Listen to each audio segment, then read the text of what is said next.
আল্লাহ, আপনি চোখ দেওয়ার মালিক, চোখ নষ্ট করার মালিক। আপনি চোখ নষ্ট করতে পারেন, আবার আপনি চাইলে চোখ দান করতে পারেন। এই যে আমি সিজদায় পড়লাম, আমার ছেলের চোখ যতক্ষণ পর্যন্ত ভালো না হবে আমি মা সিজদা থেকে মাথা উঠাবো না। এবার ইমাম বুখারী রাহমাতুল্লাহি আলাইহির মা সিজদা থেকে মাথা উঠালেন, দোয়া শেষ করলেন, মোনাজাত করলেন। ওদিকে ইমাম বুখারী রাহমাতুল্লাহি আলাইহির ঘুম ভেঙে গেল। বুখারী শরীফের নাম আমরা শুনেছি না সবাই? বুখারী শরীফ, এই বুখারী শরীফের যিনি লেখক ছিলেন ইমাম বুখারী রাহমাতুল্লাহি আলাইহি, উনি যখন ছোট্ট শিশু হাঁটাহাঁটি করেন, একটু একটু কথা বলেন, তখন হঠাৎ করে ওনার একটা চোখের জ্যোতি নষ্ট হয়ে যায়, চোখের আলো নষ্ট হয়ে যায়, একটা চোখ ওনার নষ্ট হয়ে যায়।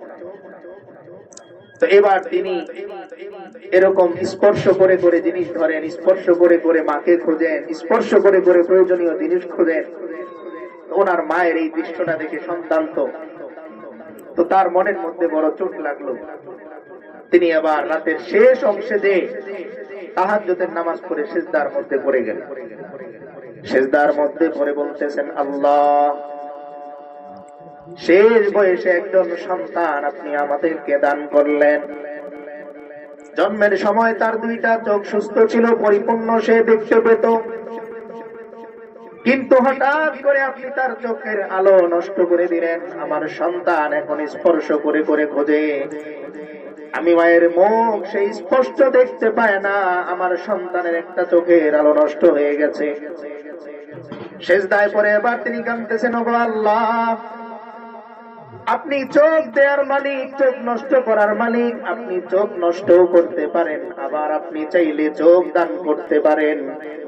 এই যে আমি সিজদায় পড়লাম, আমার ছেলের চোখ যতক্ষণ পর্যন্ত ভালো না হবে আমি মা সিজদা থেকে মাথা উঠাবো না।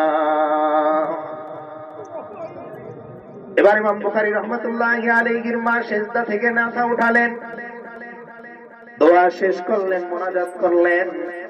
ওদিকে ইমাম বুখারী রাহমাতুল্লাহি আলাইহির ঘুম ভেঙে গেল। ঘুম থেকে ওঠার পর মা জিজ্ঞেস করতেছেন, বাবা, তোমার চোখের অবস্থা কি বলো?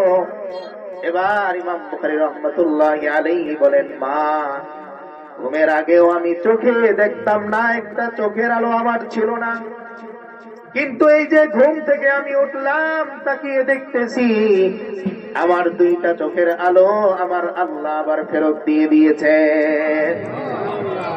এবার ইমাম বুখারী রাহমাতুল্লাহি আলাইহি তার কিতাবের মধ্যে লেখেন, শুধু আমার আল্লাহ পাওয়ার ফিরিয়ে দিয়েছেন তা নয়, বরং আমার মায়ের দোয়ার বদলতে আমার আল্লাহ আমার যেই চোখের পাওয়ার ফেরত দিলেন, এই চোখের পাওয়ার কেমন হলো শোনো। রাতের অন্ধকারে দেখা যায় না কিছু আলো ছাড়া, কিন্তু আমি বুখারী রাতের অন্ধকারে যখন কিতাবের দিকে তাকাই, স্পষ্ট হরফগুলো আমার চোখের মধ্যে ভেসে ওঠে। এমন পাওয়ার আল্লাহ দিয়েছে। এটা মায়ের দোয়ার চোখ। তো কার দোয়ার চোখ? এটা মায়ের দোয়া। এই জন্য উনি কি করেন? অন্ধকারেও তো মায়ের দোয়ার অ্যাকশন বুঝতে পারছেন তো? কোন ডাক্তারে পারতো না ভালো করতে, কিন্তু মা সিজদার মধ্যে গিয়ে কি করছেন? এটা চোখ মঞ্জুর করাইছেন। সার্জারি কে করছে? খুদ আল্লাহ সার্জারি করছেন। এই জন্য তিনি বলেন যে তোমরা অন্ধকারে দেখো না, কিন্তু আমি অন্ধকারে বসে বসে স্পষ্ট দেখি। অন্ধকারের মধ্যে বসে তিনি কিতাবও লিখছেন।